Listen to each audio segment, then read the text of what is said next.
Well, I didn't think we'd be making another video on the Mazda RX-8 so soon, but here we are because we had an interesting little development last night and I thought I'd make a video about it.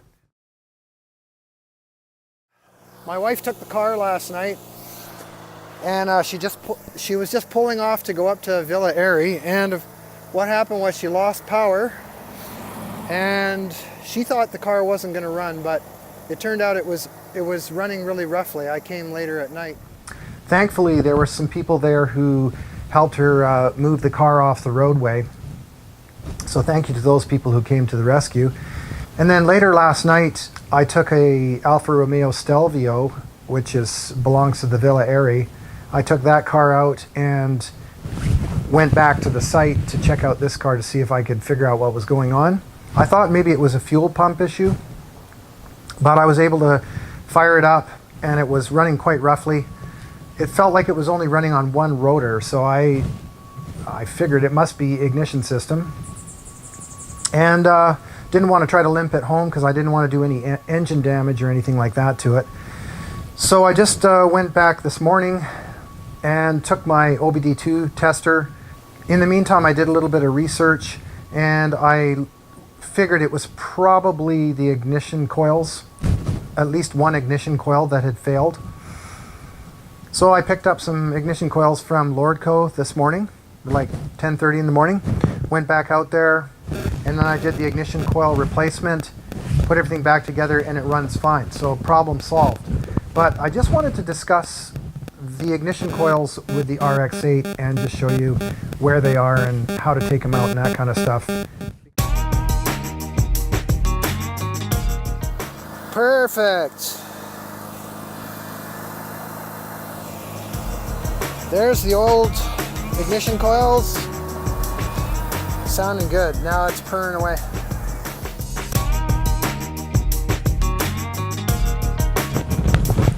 Okay, so we'll start by opening up the hood. Hopefully you can see there. I've got the camera off to this side because the coils are on this side, so you can probably see it better. So first things first, you just take off this cover here.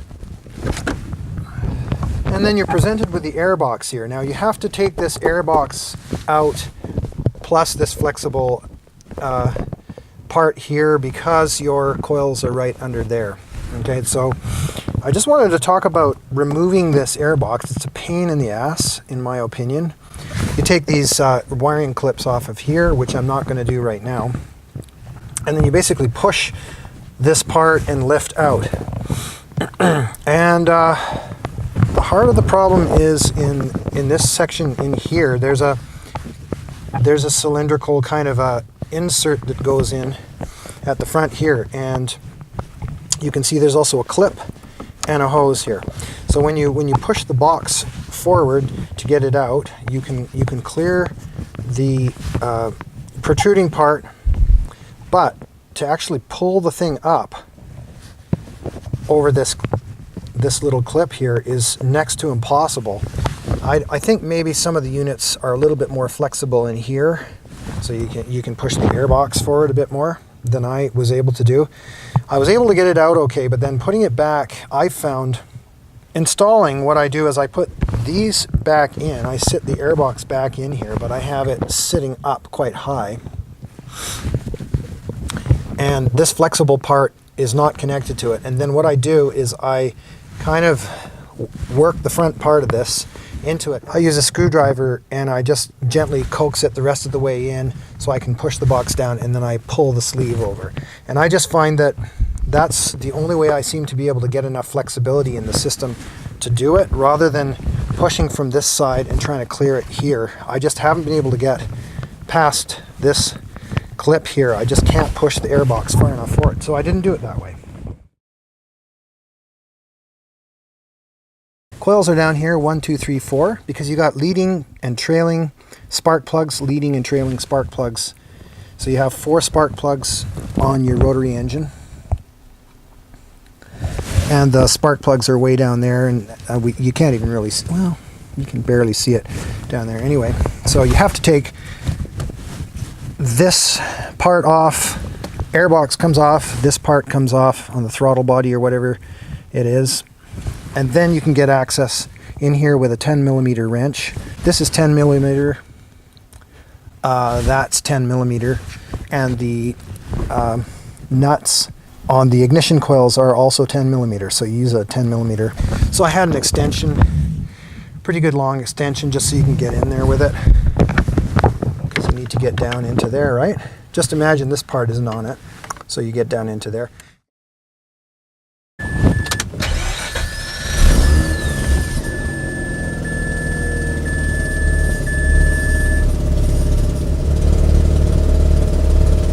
While I'm at it, I should make mention of my little OBD2 tester here. So I brought that up this morning and just plugged it in, took some readings of the car to see what it had to say about things. It's interesting with the RX-8 because since it's a rotary engine, in particular, if you look at the generic codes that you look at online, or if you get a PDF or whatever, they might not tell you specifically what's happening with the rotary engine. So what I do is I take pictures of the codes, make a note of the codes, and look them up.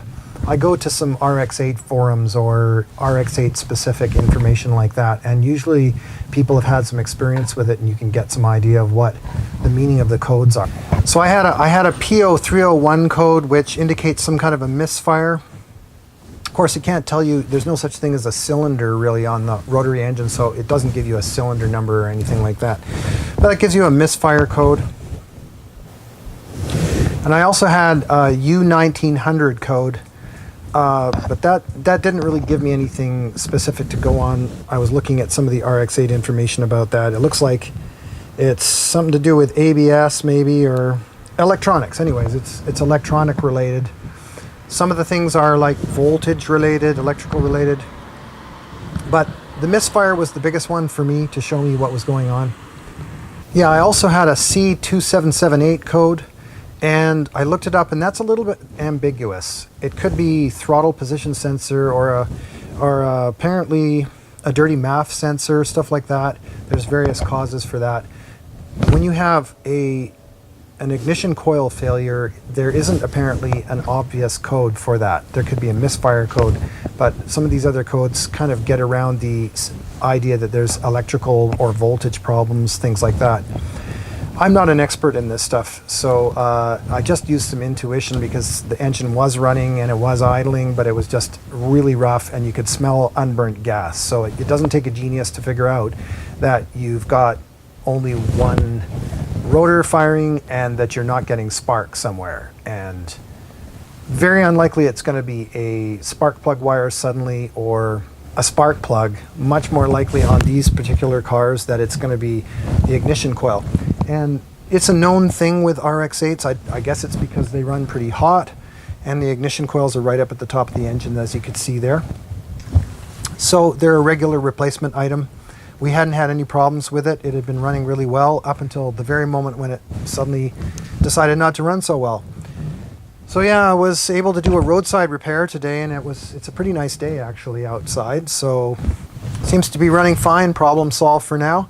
So if you have this issue at all with the RX-8, you know what to do.